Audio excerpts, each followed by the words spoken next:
राजस्थान के पूर्व मंत्री महेश जोशी को झटका लगा है और राजस्थान हाईकोर्ट ने उनकी जमानत अर्जी खारिज कर दी है।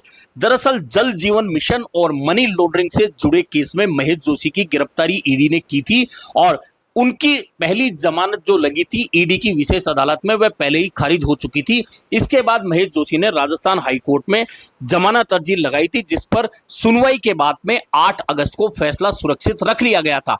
लेकिन आज जब फैसला सामने आया तो महेश जोशी को निराशा हुई और उनकी जमानत अर्जी खारिज कर दी गई। ऐसे में महेश जोशी को फिलहाल जेल में रहना होगा। दरअसल जल जीवन मिशन घोटाले में टेंडरों में गड़बड़ी करने और रिश्वत लेने के आरोप के साथ में ही महेश जोशी के बेटे की फर्म में 50 लाख के अवैध लेन देन का मामला ईडी ने दर्ज किया था और इस मामले को लेकर 2 बार महेश जोशी के निवास पर ईडी ने रेड की थी, लेकिन उस समय उनकी गिरफ्तारी नहीं हुई थी।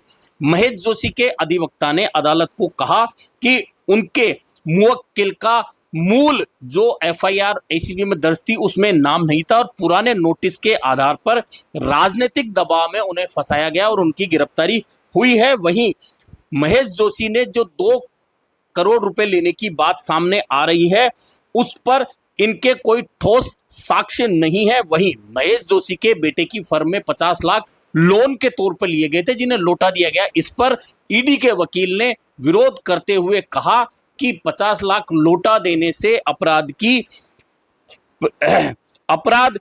कम नहीं हो जाता है। ऐसे में अब अदालत ने दोनों पक्षों को सुनने के बाद महेश जोशी की जमानत अर्जी खारिज कर दी है। ऐसे में महेश जोशी को अभी जेल में रहना होगा और जमानत के लिए अब उन्हें सुप्रीम कोर्ट तक अपनी अर्जी लगानी होगी।